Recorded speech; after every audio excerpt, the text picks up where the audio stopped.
if I was a kid and I was given Timmy Turner status, except for these wishes seem to be without bounds, no rules at all, like I would not remember shit after 2 hours. That lake, it would have been Gatorade. Yeah, like idiocracy over here. Dragon claw, wing and scale. Come now, let's examine a tale of the greatest beast ever considered. Another episode of Big Flying Lizards.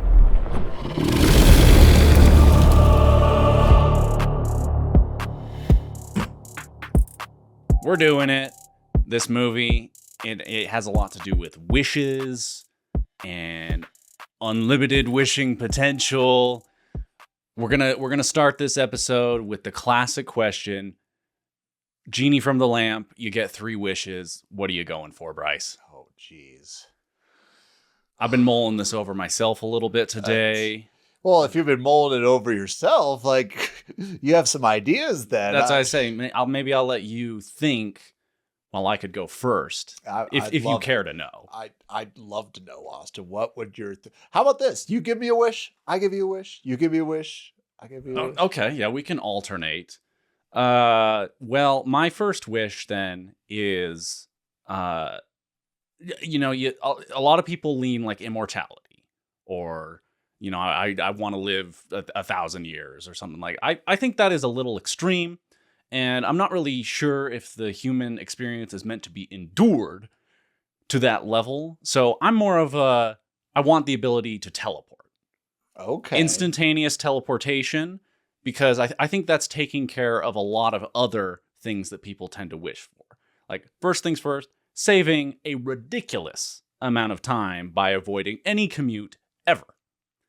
It's also like every interaction you ever have becomes like you get that phone call power where you can just like hit the red button and end the call. You can just do that at any time. You can just instantly, like, I'm a superhero. I just got to go, man. And then poof, you're gone. Okay. Also, I'm not like inheriting a huge sum of cash, but if I can instantaneously teleport and take items with me, then I think I've seen Jumper. I know how this is. You see what it's, but no, I'm just saying certain titans of industry I think would pay handsomely to see this ability properly deployed. So that's my first one. Okay. Instantaneous teleportation powers. Okay. What do you got? I want to be able to turn into a dragon. And back? And back. Or you don't want to be a dragon. You want to be able to turn into a dragon. Yes. How did you get here? I love dragons, Austin. I want to be a dragon. I've got that big dragon energy. I guess that makes sense, given we have a dragon movie and television podcast. Mm-hmm. Yeah, I think that I'd love to be able to turn it. I mean, same idea. I can fly. Don't have to commute anymore. I know you get to teleport instantly, but I can fly. I think you have more hoops to jump through, though. Yeah, just a couple. as far as like monetizing this new ability of yours. Well, I still got 2 more wishes.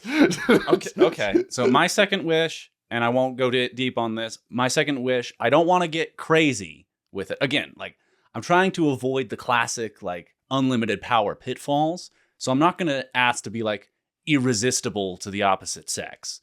I'm just going to ask that I just have perfect skin all the time, forever.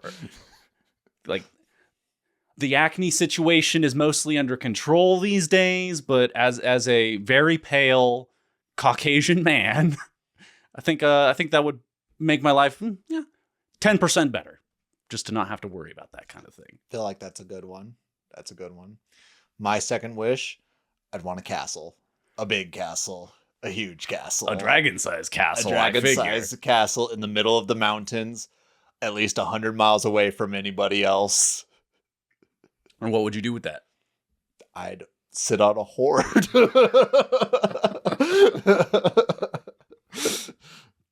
All right, so now my third one's just going to be my charity wish, and I'm just going to ask that cancer, no more of that. Nobody's getting cancer from this point on, thanks to Austin. There you go. That's a good little wish thing. Those are my 3. I'm sticking to it. What do you got to round us out?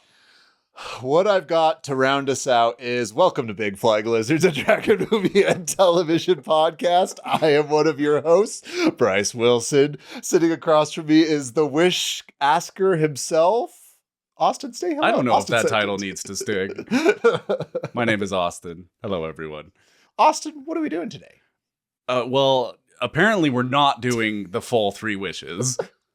If you wanna announce your third at any point in the podcast, Austin, I'll be waiting. The rule is very clear. I get to end the bit whenever I want to end it. All right. So his third wish is to not have to make a wish. Lovely.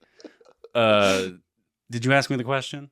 Yeah, what are we doing today? We're talking dragons. Specifically, Dog Dragons Part 2. I got my space dogs on. Space dogs! To go with it. Where my dogs at? They're right here. They're right here.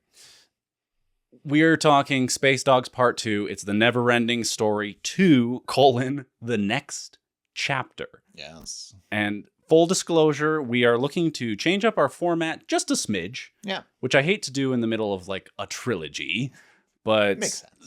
We've had some feedback from others that maybe the 2-hour plus run times are a bit intimidating. Also, the production end has been a bit of a heavy load on my side. Something that I enjoy, but have struggled to find the time for week after week. Yeah. So, in an effort to just really get to the good stuff, the best of our podcast, the best of Big Flying Lizards as quickly as possible, we're going to provide a rundown of the entire media here at the top. Yeah. And then from there, just get into a bit less of a structured conversation. So rather than like talking through the entire movie, I'm hoping that we can talk about the movie. Yeah. After Bryce gives us a master rundown on the NeverEnding Story 2. So we join back into the story with Bastian Balazar Bucks. He's a little older, recasted him. And the big thing here is he's scared of heights. He's trying to join the swim team, but he can't jump. And to get over that, he seeks some advice from his friend Coriander, the bookmaster. And he's like, do you have any how-to books? And coincidentally, the NeverEnding Story appears. He steals it again. I don't know why, but that's his thing. We have to get back to Fantasia. We have to get to Fantasia somehow. And he can hear the Child Empress calling him. And the childlike Empress. Yes, the childlike Empress. We might have goofed up on that one last week. It is not the Child Empress, even though it is. It's the childlike Empress. Yeah, tomato. I don't know. Maybe it's like a lore thing. Like maybe she's like 1 billion years old. So she's childlike, but not a child. I don't know. Sorry to break your flow there. It's ruined. I just want to jump. I'm used to what we've been doing this whole time. But very different from the last time. He actually goes into Fantasia and he's met by a nude character named Nimbly. Not Nibbly. Nimbly. We'll come back to that. Who is a bird-like character who we do find out is actually a spy. And he's encouraging him to use his medallion, Orin? The Orin. Yeah. The Orin, to make wishes. Because we find out there's a new big bad, Zaid. Zaid is an evil empress. And she has her mad scientist make her a machine that each time he uses a wish, he loses a memory. With the idea, once he loses all his memories, he'll be able to be controlled. Or something. I don't know. Mm-hmm. There's not a lot that makes sense in this movie. You're doing great so far. So he gets to this port city. Monsters start popping up everywhere. The fact that he didn't make a wish to turn the acid lake into non-acid comes in handy. They find out Atreyu is in town, and so him and Atreyu go to this fortress, but not before he wishes for a dragon. And we'll definitely talk through that entire scene. Ridiculous. But, well, Bastian and Atreyu storm the castle. Atreyu gets captured, and then Bastian's sort of like, I'm in charge here. Like, we're taking you captive. And Zaid gets captured. But Zaid is making Bastian feel like pretty much he's got everything under control when he doesn't have everything under control. And making him waste wishes like crazy. And Atreyu finds out that what the secret plan is. He tries to stop Bastian. Bastian goes all Smeagol and like kills Atreyu, and then realizes what he did and goes and has his little side adventure trying to save Atreyu. Finds out that Nimbly, I keep wanting to say Nimbly. I wonder why. Nimbly reveals that he was a spy, but he's wanting to help, and tells Bastian how to get to Atreyu. He uses his second to last wish to wish Atreyu back. Zaid tells him that he only has one wish left and he should just wish to go home. But instead, he does the whole, I wish you had a heart. And he fills the emptiness because the last villain was the nothingness. This villain is the emptiness. And because that happens, it's like Phantom Menace style. All the bad guys explode. Meanwhile, all this time, the dad is like reading everything that's going on. And I have thoughts about that as well. And then they meet up at the end. Yeah, and he's like, I love you, Dad. And he's like, I love you, son. And that's the movie. Excellent. See, was that? I hope that wasn't too jarring like or minutes. different. Yeah, I think the overall time commitment there was greatly reduced. Now, if I may take the mic for a second, I'm going to add a little bit of context around the production of this film, and then I think we'll be properly prepared to really dive into it. I want to hear it. Okay, so NeverEnding Story 2 is dropping in 1991, at least in the States, which is 7 years after the first one. Yes. The main reason for this is that the writer of the book, Michael Ende, hated the first movie with a burning passion. Yes. And tried to sue the studio. He eventually lost, but this like tied everything up for so long that, now we're 7 years later before we're actually getting to releasing the second film. So they had to recast everybody, which is a darn shame. The only person that carried over from the first film is Coriander. Yeah. And I'll have some thoughts on that in a little bit. But otherwise, a lot of the talent behind the camera as well did not return for the sequel. You have some people that were involved in like the set design and production, but not a ton. Director Wolfgang Petersen was replaced by director George Miller, but not that George Miller, not the George Miller who made the Mad Max movies and was involved in the Babe movies. 3,000 Years of Longing is a good one. Not that guy. Different Australian.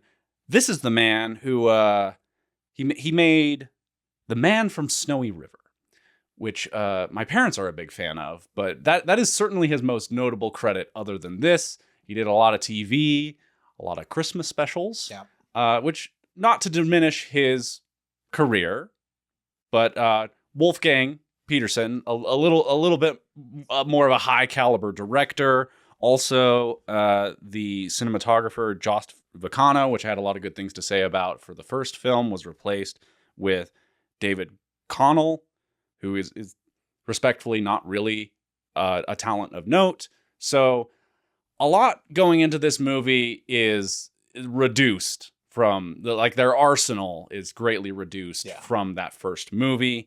And again, recasting did create some frustrations. The only other thing I'll say is that while this film does very loosely adapt the second half of the NeverEnding Story, it makes the first movie look like they were going line for line. Some notable differences in the second half of Michael Ende's novel versus this film. It is a big part like, yes, he is wishing and he is losing his memory as he does so, but it seems like the thrust of that is that it's supposed to be like a cautionary, like, imagination is good, but you can't live in imagination, which is totally lost in this film. Yes. There are some things that carry over, like Zaid is a character and someone who tempts him, although not really like a big bad. Smerg is in the book, but seemingly in a very different context. There are also, along those lines, characters called Schlamoofs, which are these winged, insane clown creatures, which I actually feel very grateful that they did not feel the need to adapt into this film. Yeah. But that's like a big part of it, is like, as he's wishing, it's not just that he's like losing his memory, but he's like, he takes it too far and he starts to like damage Fantasia. Yes. Or it's called a different thing in the book.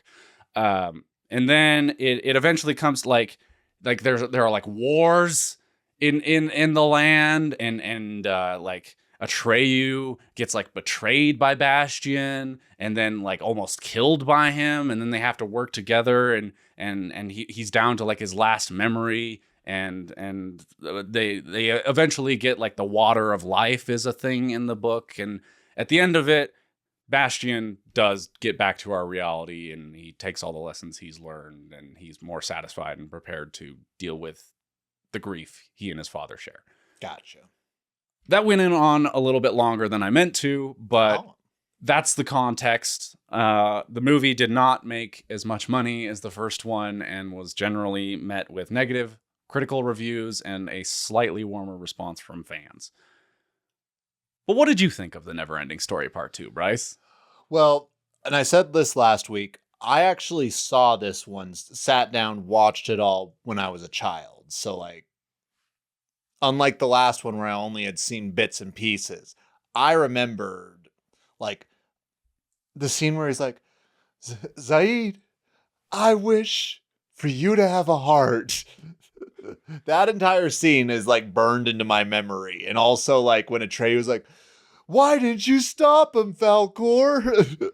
So to recall our Quest for Camelot podcast, what is the nostalgia bias set to today? 0. There, Not a factor. not a factor at all. You weren't a fan as a kid, even? I just didn't care for it that much when I was a kid for whatever reason. I think I just thought it was like a little stupid that like, again, I get the appeal of having like wishes, but I feel like that just is such a broken system to be able to literally wish for whatever you want. And like, yes, they have the whole backside where if you wish, you lose your memories, but I feel like at one point he was literally, I wish there was another step and another. And another. Well, that's when things are getting out of control. But to dig into what you're describing here and what is the biggest, like, okay, but wait, thing in this entire movie, there are consequences to Bastian making the wishes. Yes. But he is not aware of these consequences until much later in the film. Yes. So his whole, like, I'm just not gonna wish that the lake wasn't acid. There's probably a reason that it is. Well, that, like, wrong equation, but the right answer. Yeah. Why is he doing this? Like, he is a child. If I was a kid and I was given Timmy Turner status, except for these wishes seem to be without bounds, no rules at all, like, I would not remember shit after 2 hours. That lake, it would have been Gatorade. Yeah, like idiocracy over here. You turned the whole world upside down. Yes. So that looms over, I think, the first half of this movie. Yes. I will also say, I don't know necessarily, I liked the balance that there was in the first one where Bastian was reading the book, but he wasn't really part of the story. While in this one, it almost has that same vibe of, and I don't know if you've ever experienced this, but where it feels like a dream in the sense like, for example, I might have a dream about Harry Potter, and Harry Potter knows who I am in this dream. Yeah, your best bud Harry P. Yeah, Harry P is my good buddy And over you're just here. like hanging out in the hot tub and swapping stories. Exactly. And it's just like, okay, he's acting like he's best friends with Atreyu, but we don't like have that relationship on how that ended up. I'd almost rather be like Atreyu was like, who are you? Like, Well, the transition from NeverEnding Story 1 to NeverEnding Story 2 is super messy. yes. Because obviously the source text is all one story. But they kind of wrapped up the first one.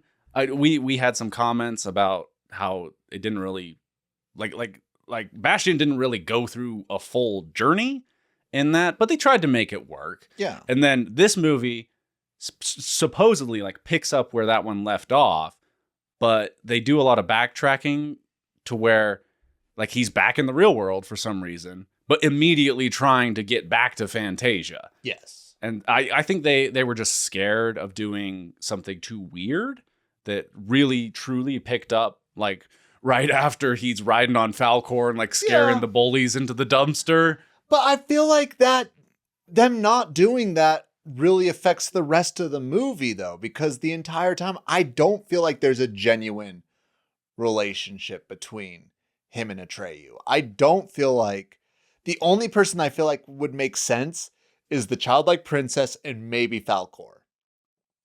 Yeah, because he spent enough time with them in the first movie, you mean? Yeah. It's just weird because it feels like the movie is trying to pretend that there were all these like adventures that they had between the first and the second film. Yes. But then the way it's actually presented, it's more like, no, and then as soon as that first movie ended, he was back in the real world, which would suggest that he spent all of 30 minutes with Atreyu. Like I would even prefer, and again, it'd be stupid to do this, but it would at least make sense to me. I wish that we would have seen like, hey, I wish that all these characters knew me. I wish I was known in this world. Like, rather than...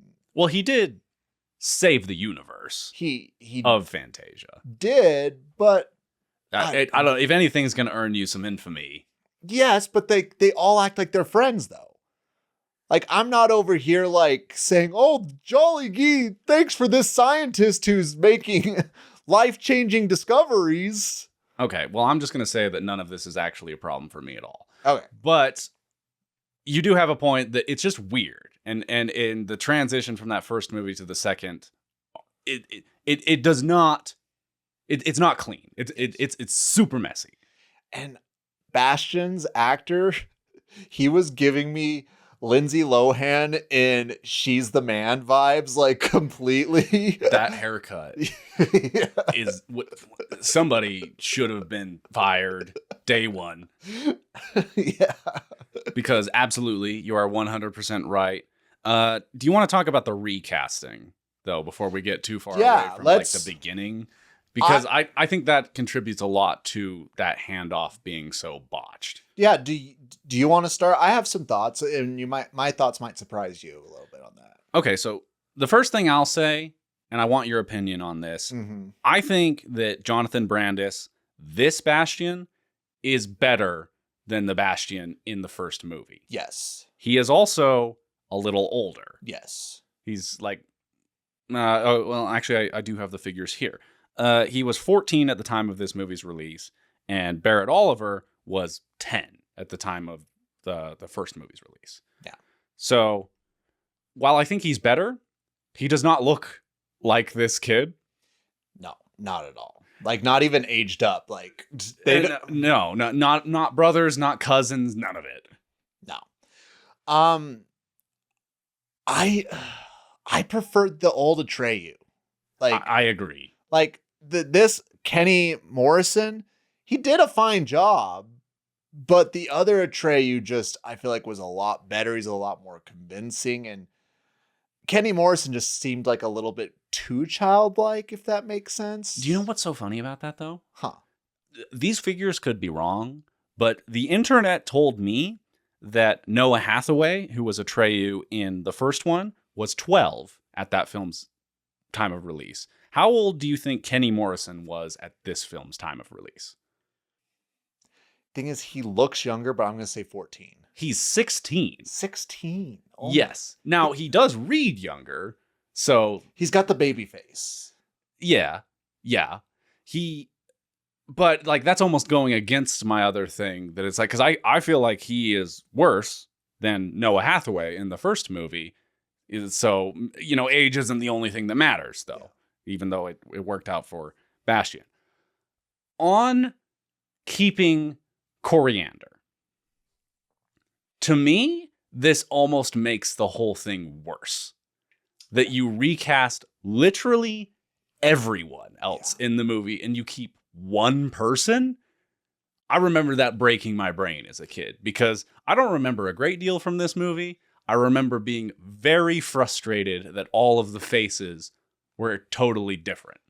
I made note, Bastian's dad, like the cop that comes to investigate, looks more like Bastian's dad in the first movie than... Yeah, but we're supposed to believe that the dad from the first movie, who's this totally distant, like one scene performance, just shaved his mustache and became... Not only that, he went to Turkey to get the hair lift over here. Yeah, his face is a little longer. It is not a match. Like, no effort to it. No. But then you have Coriander, who is the exact same person. And you're like, wait, but so did everybody... Is he an interdimensional traveler? It's like how the first 4 Batman movies all have the same Alfred. Yeah. and Commissioner Gordon. But they're all different Batmans. Well, Michael Keaton did too. Yeah. But still, like, characters are getting recast all the time in that series, except for those two. They're holding it down. They're just that great of characters that they never get It doesn't matter that Gotham looks radically different in every single movie. The cosmos keeps them the same. They're the anchor. They are the anchor. Although, putting it that way, if anybody was going to be the anchor of the NeverEnding Story universe, I guess it would kind of make sense that it's Coriander. And Coriander does have some, like, cosmos interdimensional traveler energy to him. Like, yeah, his whole curmudgeonly thing. It's like, yes, I do have the most powerful book in the universe in my bookshop. He's got a lot of wit energy. Like from the Stormlight Archives? Yeah. Yeah, he knows what's going on. He's sort of this franchise's wizard. Yes. Their Gandalf. He is a grumpy. He's the grumpier. How is that possible? How is he a grumpier Gandalf? Well, I am also frustrated that his scenes are kind of unnecessary, and again just service that, like, getting Bastian back into a Fantasia, which I don't know if we needed to do all of that, because that's basically how it plays out. Is he goes back to him. Oh yeah, so Bastian's whole arc in this story is that he has made some progress. He's trying out for the swim team. He's finally doing it. Yeah. But scared of the high dive. The high dive is a little scary. He's scared to reach for his dreams, even though he went through quite the journey on the previous film, and also didn't really seem to have much of an issue with heights when he was riding on Falcor's back, but we'll ignore that. Yeah. Anyway, sorry to turn this into recap again, but no, he goes back to Coriander for help with this issue. It's like the exact same thing from the first movie, except now he knows him, and then Coriander, of course, tricks him again, where he's like, yes, that's the never-ending story. And Bastian's like, yes, well, I already got everything out of that I can. Coriander goes, well, have you ever read a book twice? Like, actually, I've read a book about 4 or 5 times. So let me put you onto this. Read things 2 times. Change your life. But it is shown that the literal text of the book is changing, as is the world of Fantasia. Yes. Before we deviate too much of recasting, I'll be honest, I did not mind Bastian's. Like, I almost prefer Jonathan Bradis. Kenny Morrison, it's not a crime. I definitely preferred the old Atreyu. Not a crime. The two that bothered me the most is Rockbiter and Falcor. What were they thinking with this Rockbiter recast? Like, I get it. It's 7 years later, but how hard is it to just do voice acting? How hard is it to bring the voice actor back? And again, the dissonance here as a kid where the monster looks the same. Yes. But the voice is totally different. Well, Falcor doesn't look the same. He's got the red eyes. I kind of like the red eyes. I do too, but now he looks higher than he did in the upgrades. The luck flows strong. He has been smoking that magic luck so much since the last movie. This is the only edge that I will give NeverEnding Story 2 over the first one. I think that Falcor looks a lot better in this one. I think all of the puppetry and the compositing effects for Falcor look better. Yes. And I mean, check in with me, but I really do think that's the only point. Well, and the flying. Like, yeah, that's what I said, the compositing. Oh, sorry. Although, yeah, we did say that Jonathan Brandis is maybe a little better than the lead of the other, but by and large, this movie fell way below the standards of the first, in my opinion. No, I agree. But the Rockbiter voice, what is that? I don't know. Like, it was genuinely, like, Falcor wasn't bothering me as much, but it still was, like, almost making me angry. Well, the Falcor one feels like somebody trying to do the Falcor voice. The Rockbiter feels like somebody trying to put their spin on the character. Like, I am fully opposed to. Or maybe it's just father. I just done this to him. Apparently. Which, what are your thoughts on Junior? Junior. Hate it. Yeah. Awful. Yeah. I do not remember a great deal from this movie. Like, in my memory, I thought the Gamorreek was in the second movie. So I'm all mishmash. I think I watched. Yeah, he's gone. He's done. But I do remember Junior, the baby Rockbiter, from watching this as a child and being deeply off-put because he looks too much like a real baby. Yeah. It's just like a giant baby, like from Spirited Away, which I know you haven't seen yet because we're going to talk about it soon on the podcast. But there's a giant baby in that, and it's like supposed to be disturbing. Yes. That's what this was. In fact, there's a line from Rockbiter at one point where he's trying to really underline the stakes of the emptiness, and he goes, "Bastian, in your world, if the never-ending story is fading, no child will ever know about Junior." And I'm just like, good. Like, use all those wishes up, Bastian. Hurry it up. No, I don't know. Like, I'm really curious to see what would have happened if they just would have gone with it. Like, if the lawsuit didn't happen and they just would have full steamed ahead into NeverEnding Story 2, because surely they would have retained more of the talent and at least been able to keep more continuity. Yeah. But at the same time, like, I don't know. I think that we just keep going around that I don't know about you. I didn't like it. How bold. I know. Really trend setting over here. But like, I just, it wasn't even as a kid, like I only saw it the one time, but I didn't have a desire to go see it again. Like, I think the fact there was the magic wishing aspect to it, where we're just like, I wish, and you can solve literally any of your problems. Like, he can literally wish for anything, and he seems to be putting Band-Aids on when he needs to be setting bones. Like, yeah, or there's like you referred to where he's wishing for each individual step, and I'm like, wish for a ladder, dude. One wish to fly. Like 8 of them. There you go. Get creative with it. Like, yeah, like, because I don't know. It's just... So, other things that bothered you about it? Was there anything that you enjoyed in this film?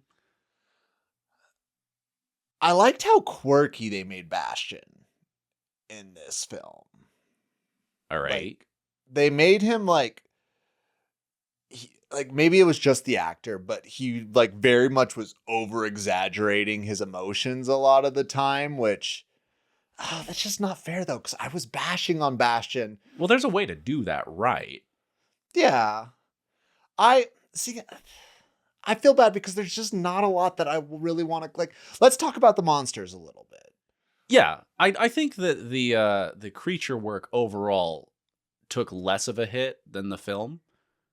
But it still wasn't that great. It's not as good as the first movie, but the first movie is a pretty high watermark in my book. Like that's like an A like A grade monster effects, practical monster effects in my book. Yeah. This is more like a B, but I'm willing to check out a B for if it's going to have some quality monster effects in it. Like we said, I thought Falcor looked better. Rockbiter looks essentially the same. But like the beetle-like guys, the monsters that are Zaids. They just call them the giants. Yeah. Which is pretty weak. Yeah. Yeah, they should have had some like wacky NeverEnding Story-esque name. I mean, that could be just the name the author gave them too. Perhaps. I kind of liked them. They're like lobster robot people. Yeah, but the effect holds up pretty well. I'm sure it's just some guy in the suit like clomping around, but it looked like a kid playing with an action figure. Yeah, yeah. They kind of have the whole like wobble. Yeah. To their movement. Yeah, I like that they have little gadgets inside of them. They have like the R2-D2 buzzsaw. I mean, it's fun that they have that. I don't know.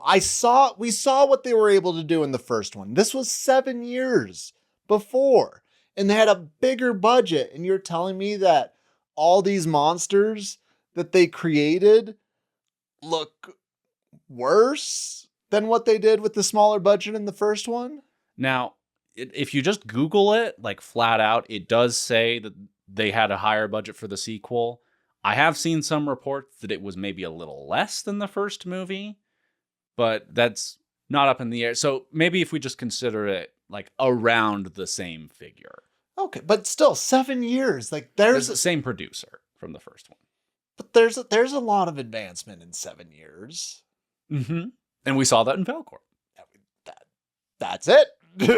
I like the design of Zaid's lair quite a bit. Yes. I'll give him that one. Mm-hmm. It's wicked and sort of Lord Licorice coded. The memory machine that the multi-face dude makes has like a big red orb as the basis of it. And how are we going to fault that? It's very much got the vibes of one of those marble set toys that you just build and you set the marble and it goes down and mm-hmm. They make a little game out of ruining this child's existence. And I did like the jungle vibe that they like were going in circles in. Mm-hmm. I mean, a lot of the sets look decent. Yeah. The Silver City left a little bit to be desired for me. I could feel the budget maybe curbing a little bit there, in that like all of the citizens of the Silver City, I think their costumes were just made out of like dollar store masks and like colored ponchos. Yeah. Which I don't know. I think we just keep going around. Like for me, I just keep going around. Just the idea is like they had a chance to improve upon it and they just did it. And seemed like they're like, okay, let's just try to shoot for the same thing. And like my mentality is when you try to either maintain or you just try to shoot for that level, it always comes out worse. I do think that it just to keep it simple, I think it's one of those that it's like when you make a sequel, you really have to rally the forces to get people to take it seriously, and even further if you're trying to like up the quality of the franchise, especially if we're talking about like the 80s, like this is 91, but I still think of NeverEnding Story as an 80s franchise, even though 2 of the entries came out in the 90s. Yeah. But this is the area. This is the era of shit sequels, man. Like, you got Empire Strikes Back. That's like the one anomaly to where the sequel met the level of the original. Yeah. Left and right, most sequels of this era are blatant cash grabs that don't have the same resources. So I just think that none of the work was done to make this a film that could stand alongside the original. That's fair. Which does not excuse the movie, but more, I think, explains how we got here. Oh, for sure.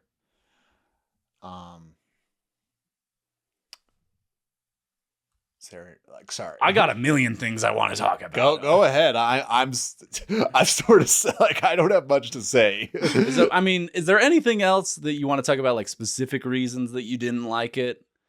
I think it's just not really. It's a forgettable movie for me. It's not memorable.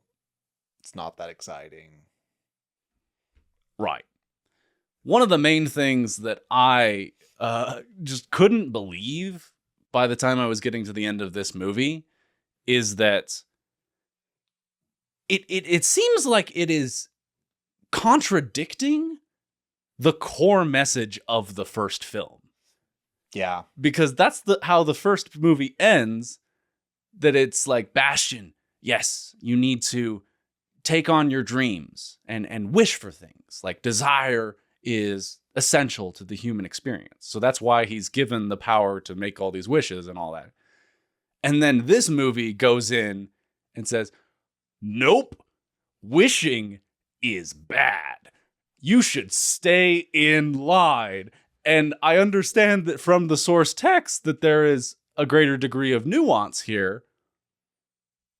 But this movie does not seem equipped to engage with that at all. No, I really wish they would have gone the direction that you described with the books, because that just makes completely more sense. Like, yes, wish, dream, do all those things, but understand, like, when you go too far, there's consequences, rather than like, you only got one wish left and then the world's destroyed.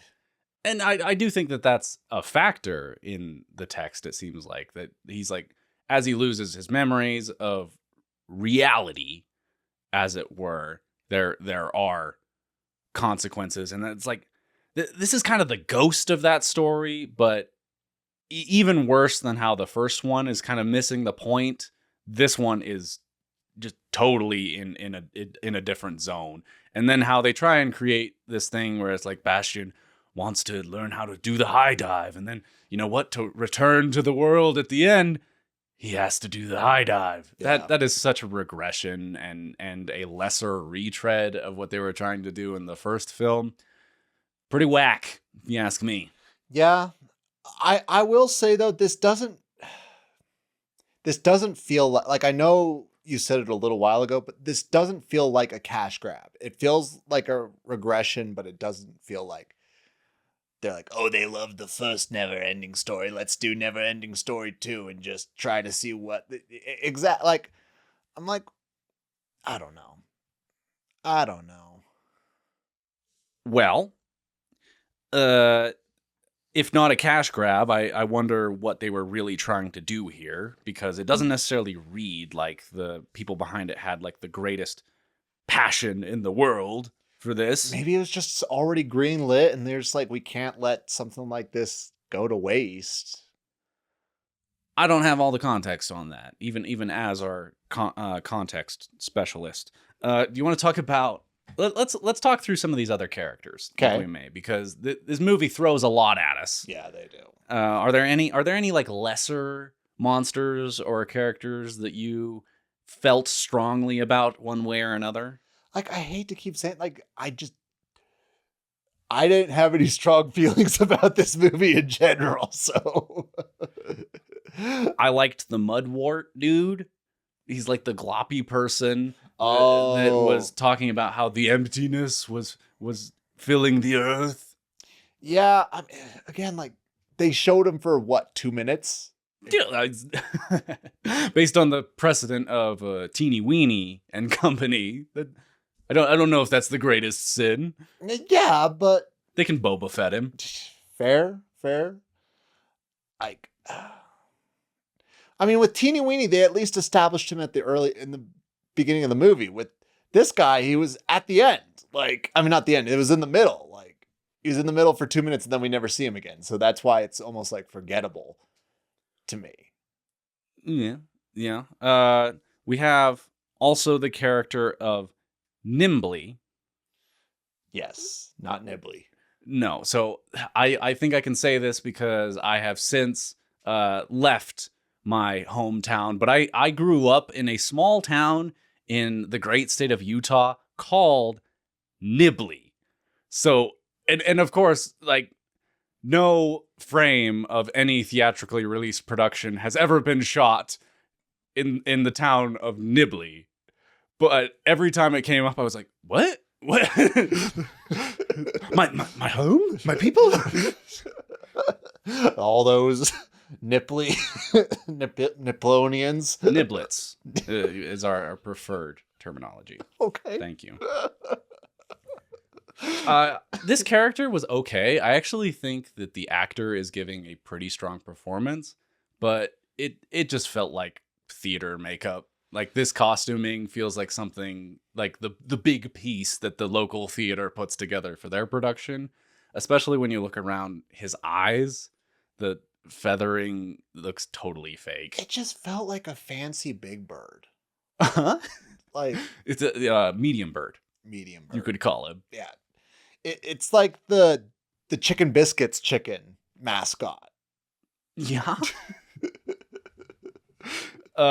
But yeah, he does have, like, the thing with this character that I'm coming up against is, why is he evil? Is that ever explained?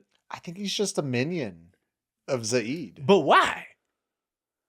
Austin, that's what I was saying about the entire movie. Why does he work for Z? What is he getting out of this? Like, he seems uncomfortable with trying to deceive Bastian through the whole movie, until at one point he sees one of his memories and then discovers the true meaning of Christmas or whatever. And then he's like, no, I'm going to help Bastian. I'm like, why weren't you doing that before? I will say this. Zaid was giving off a lot of, like, Sauron vibes, in the sense that Zaid is, like, tricking Bastian to, like, use up his wishes. He's like, so Rings of Power Season 2, Sauron, if you will.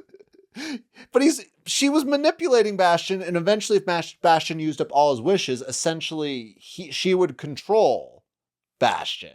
So it's like that standard, like, he's just trying to get himself in close proximity to who might come out on top. Or maybe that she just did that to him earlier on. Oh, that's...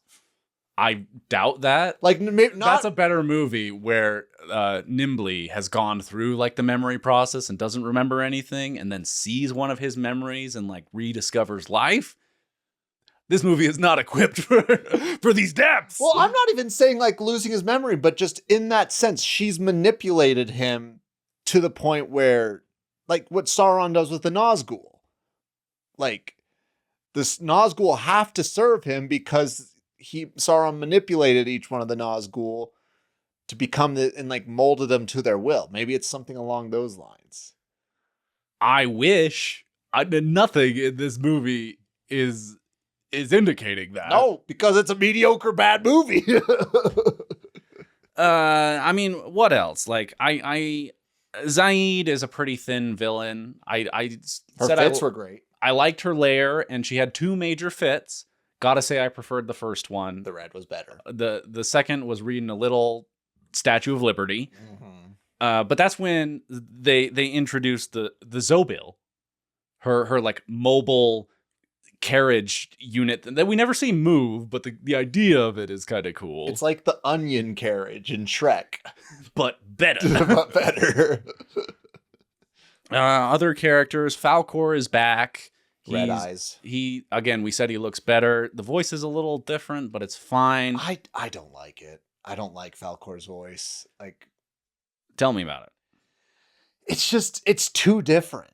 Like, I understand that the guy's trying to do it, but I don't know. Just bring back the old guy. Like, I'm sure that the original like casting of every role was their first choice.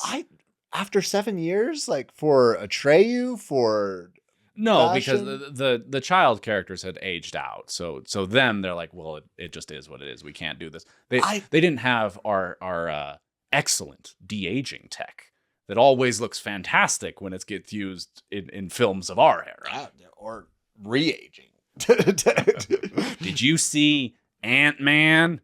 Seamless. Perfection. Although I don't think you've seen Furiosa. Uh-uh.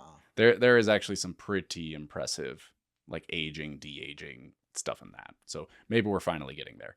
Almost there. What were you saying? It's just, I don't know. Like, to me, I know you're saying that they tried to, the new voice actor tried. It was just not the same to me at all. Like, it wasn't even remotely the same. And I might be picky. I may not understand the world of voice acting, but how hard is it to find somebody? An imitator, even. Yeah. And just put them in, like, because for me, that, like, Rockbiter was a crime, but this was just as, like, almost as bad. I'm not going to say just as bad, but it was almost as bad. Okay, so tell me what bothers you about it, though. It was too deep. Like, it was not, You're telling me that you didn't like it because you didn't like it, but, like, what is it this actually, what's the problem here? It wasn't the same. Like, I can't tell you for the it wasn't the same as the NeverEnding Story, your cherished beloved film that you had seen 15% of on cable at one point in your youth. I just can't explain it. Like, I genuinely just, for the fact, like, my brain registered that it was not the same, and it wasn't even like, it registered it wasn't even close in my head. So I'm like, I just don't like it. Yeah, my basis there is that I remember how much it bothered me as a kid, which I think does speak to that even greater, to where kids are forgiving of a lot of stuff. Yeah. You know, like, it's easier for me to imagine a kid just being like, the NeverEnding Story, I just love everything about it. I just want more movies.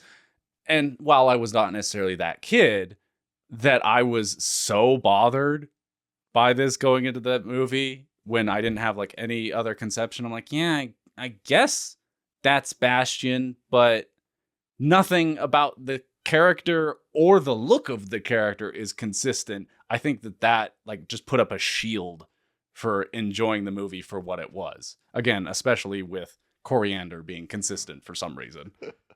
See, I just relate to that more though. Like, so I don't know if that just means I have the mind of a child or anything over here. Now, we did talk about the dad getting recast. Mm-hmm. This guy has nothing to do in this movie. No,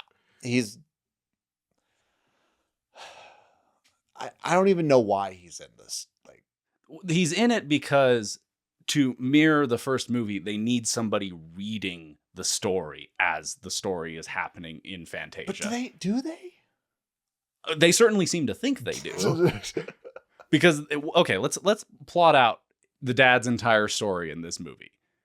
He's clearly fucking another lady. Like that business trip he was going on? Yeah, right. No doubt about it. We see through the children's the limitations. Yeah, like, and Bastian knows too. So, yeah, because he comes in and Bastian is making a sandwich with like an idiot. Yeah. Like, you know those people in infomercials that are just bad at everything? He's one of those. I got about 5 products from Bastian. So he's doing that, and then his dad comes, and there's like a little bit of a rehash of the scene from the first one. Yeah. And then Bastian, of course, disappears because he goes into the book.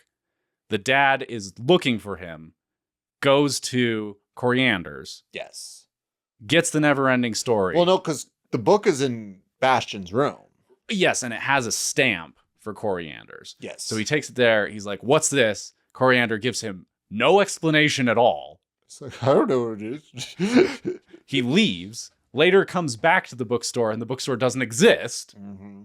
And then he goes home and finishes reading the book. Yeah. Because he notices Bastian's name in it, and he's like, what's going on here? This is so odd. Yeah. But then he doesn't do anything. No. It's not like a rehash, because like in the first movie, Bastian had to be the one to make the ultimate decision to save the day.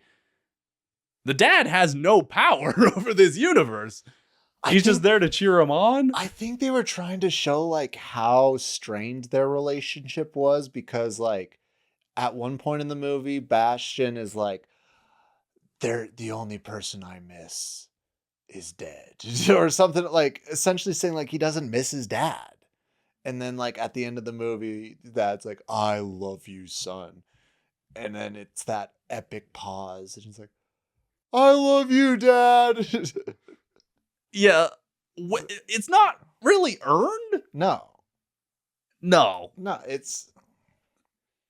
Because it's like, okay, are we supposed to believe that like for him reading the book and getting a more intimate look at the ambitions of his son, that he learns to love him?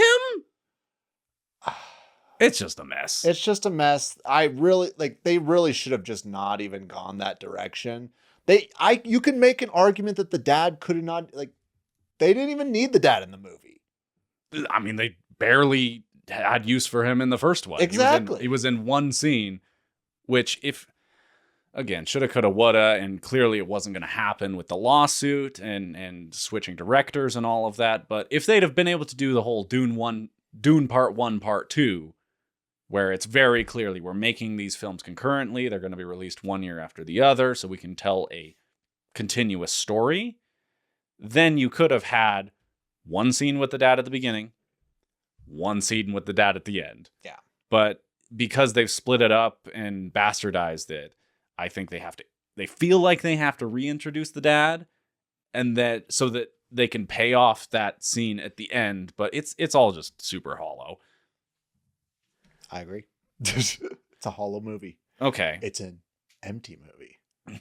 The emptiness. Are you telling me the emptiness Is in the movie. It got to NeverEnding Story 2. It got to NeverEnding Story 2. Speaking of, I did want to drill in just a little bit, and I can tell you're pretty lukewarm on this movie, so we don't have to go like super long.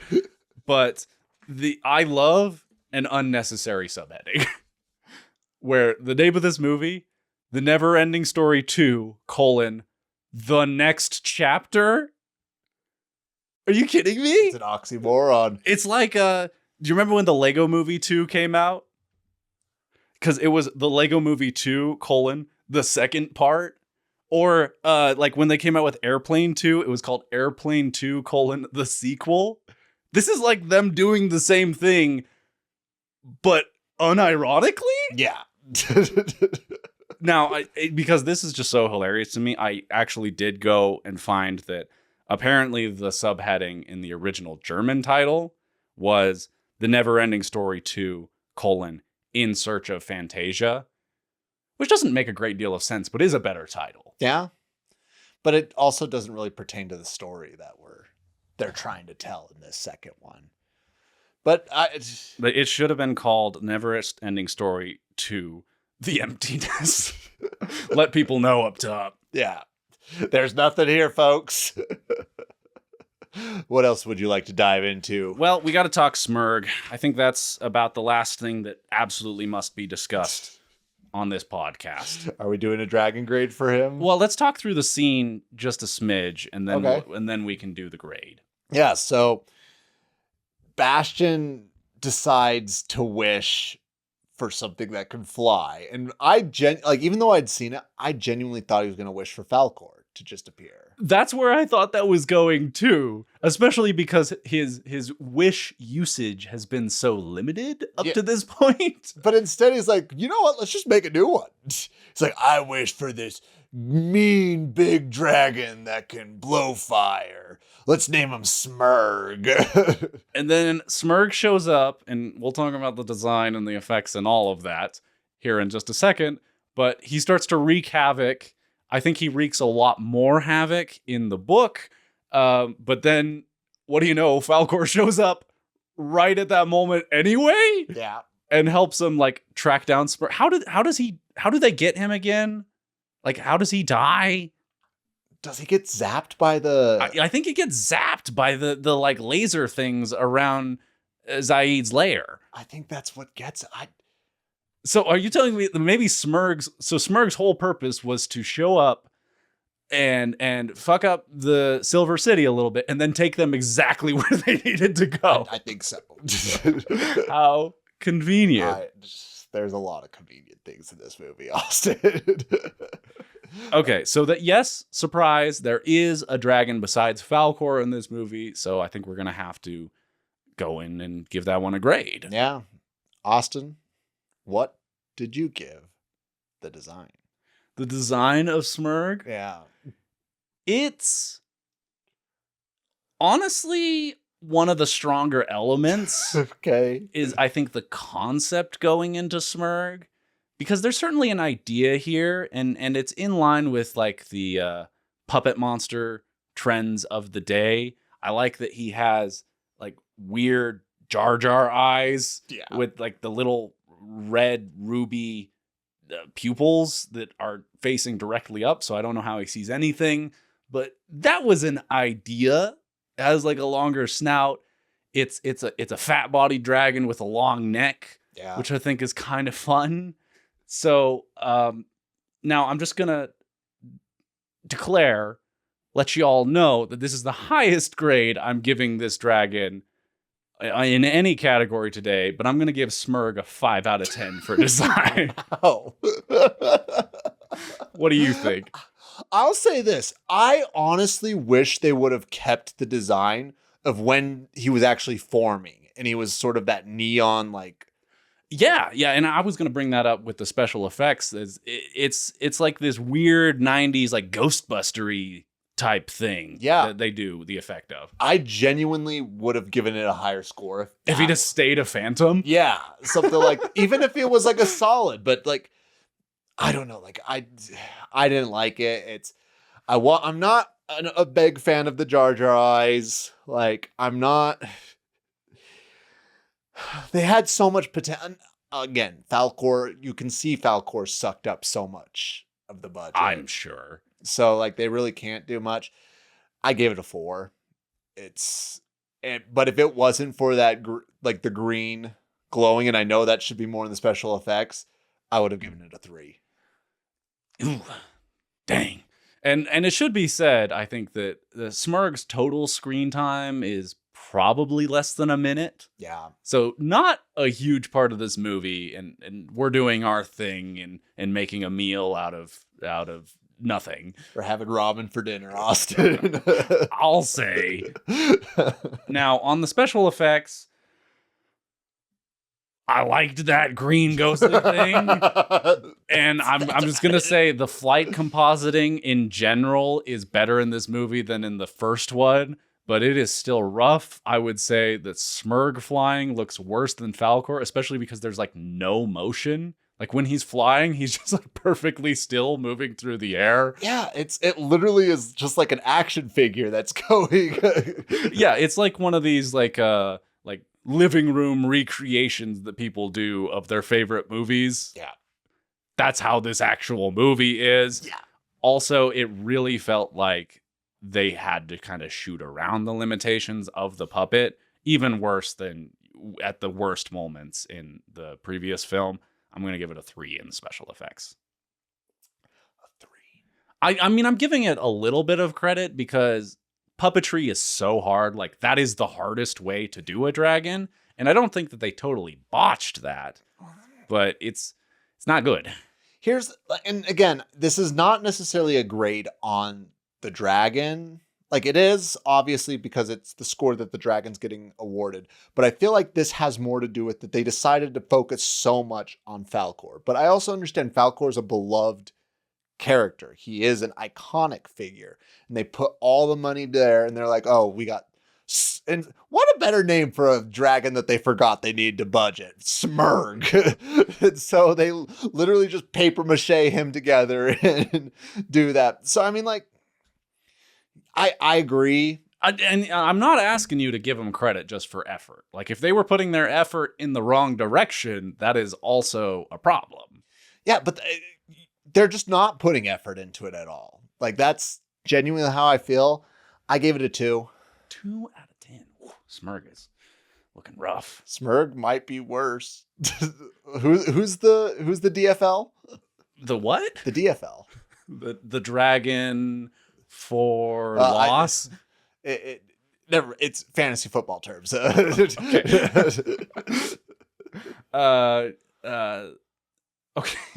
Character.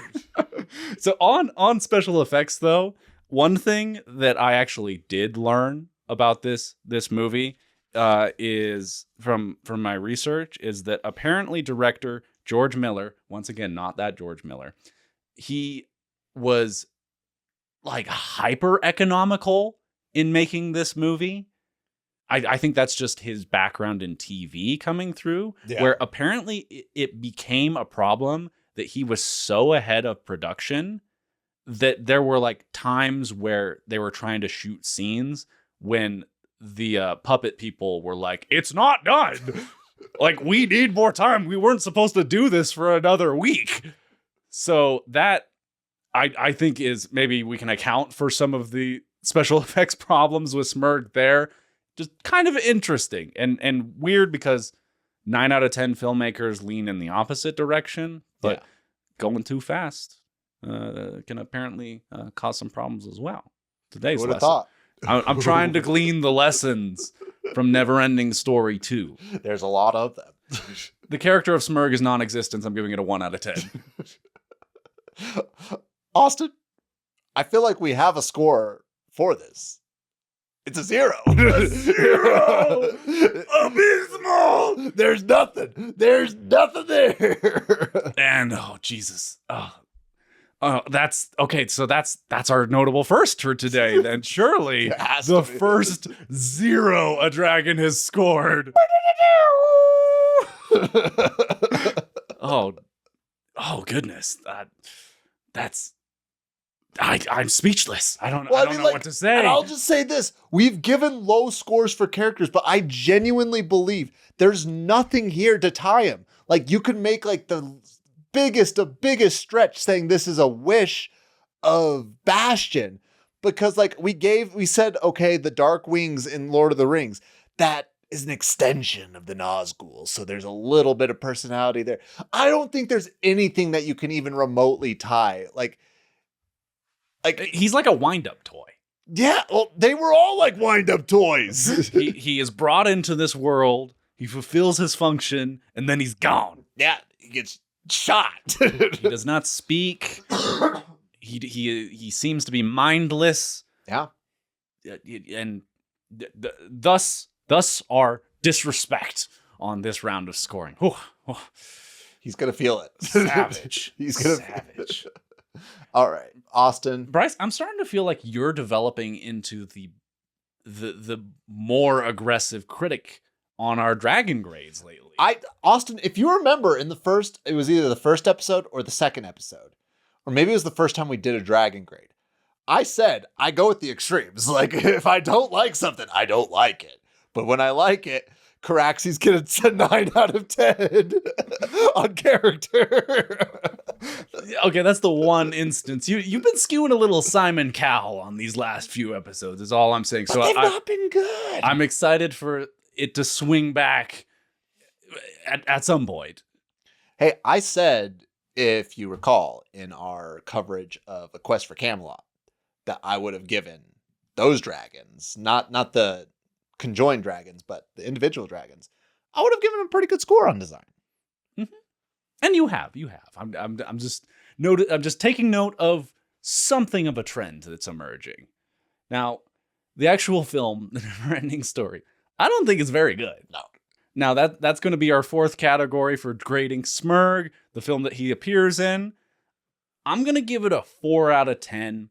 And I feel like I'm being generous. Yeah, you're being a lot more generous than I've been. If I take NeverEnding Story 2 in isolation, it's a lot less offensive. So I think that's bumping it up just a smidge for me.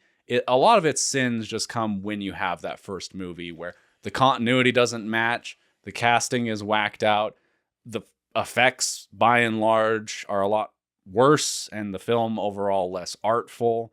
And also, it's like actively going against the concepts and themes of that first movie. Yeah. So the creature effects are generally pretty good. It is a pretty short movie, which I appreciate. And it's got like fantastical nonsense going on, which is just right up my alley. What are you giving it, Bryce? I gave it a 4. Well, I'll tell you this much. I was going to give it a 2, but I think I was looking at it too much in like what you said. I was looking at the first one and looking at the second one. I need to look at it more just for the second one. And there are things I do like about this. I genuinely love the background. Like the forests. I love the castles. So, not as good as the first movie. No, of course. But those are still fun to me. It's just, I genuinely, like, it's not even that I hate this movie. I just don't have any feelings for it. It's just, it's a meh to me. So 3. Now, that does mean bad. Yeah. Per our scoring. Yeah. Okay. It's bad. It is. Now, our final category for the grade on Smerg, before we can get out of here, is the X Factor. The X Factor. And if Smerg had a chance at anything, maybe X Factor?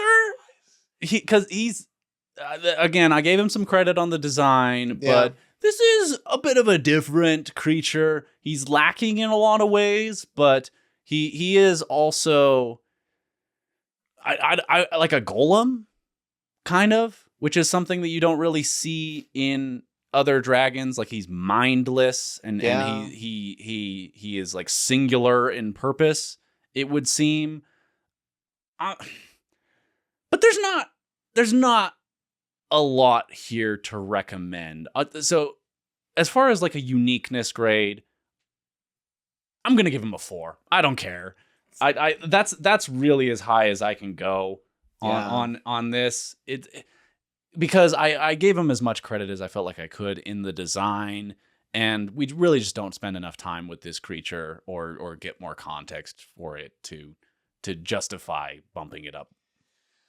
And I'll say this, like, this is where I will, 'cause I've noticed if I don't like the design, but acknowledge that it's a very unique design, I give it the credit in the actual X Factor rather than in because there's like good design in the established tradition. Yes. But then I think you score extra points in the X Factor if it's a very unusual design. Yes, because those eye stalks are a very unique design. And I mean, I literally said at the beginning of this episode that my very first wish would be able to turn into a dragon. So I mean, like, not the same thing, but Bastian and I are sort of on the same wavelength. The first thing he wishes for is a dragon. It took him long enough to get there, but I figured that you'd be able to relate. Exactly. So, I mean, like, there's that X Factor. This is the first dragon wished into existence. As far as we know. Well, I mean on screen. Don't get me into the origins of Falcor. Falcor was created when weed was created. Say the number of souls that had to be crushed up, their luck drained out. I have no idea about this. It's probably not specified. I'm 4. 4 out of 10. Like, it's unique, but it's just not memorable. I don't know. What's the damage? This brings Smerg in the NeverEnding story to the next chapter. Final score to an even 3 out of 10. And a new record. I do believe that is the lowest score we have given to date, which is really something. I don't think that it's even close. The Blackwing from the Bakshi Lord of the Rings did not score very well. I don't think it got a 3. It wasn't this low. Even 3 out of 10 for Smerg, and he deserved it. We stand by this grade. Stamped. But anyway, that's been NeverEnding Story 2. Do you have any final thoughts? Anything that we forgot to dig into? I'll say this. I hope they turn this ship around in the third one. I'm not optimistic. Buckle up. You thought it got bad. You thought that it would never end watching the second one. Jack Black, we need a hero. Of course, we will be back next week to talk about the NeverEnding Story Chapter 3. And then, I don't think we're ready to announce them yet, but we have some pretty exciting episodes cooking for after that. Yeah, they're on the stove. Austin, what do you want to know from the audience? Okay, a few ways that we could take this. I mean, I do want to know if we were overly harsh on Smerg. We weren't, but I do want to know others' takes there. I'm just gonna tie it back to the opening. What would our fans wish for? You get 3 wishes, genie style. What are you asking for? Are you looking to turn yourself into a dragon lord along the lines of Bryce, or looking to solve great problems of humanity? Austin, that was your third wish. Don't act like you're all high and noble. You want to play jumper. You want to be just like, what's his name? You want to go and steal people's bank from Hayden Christensen? Hayden Christensen, you want... Jeez, if only we could talk jumper on this podcast. No dragons. No dragons. It's a fun movie. Anyway, thanks everybody for listening. We'll see you next week. Good night.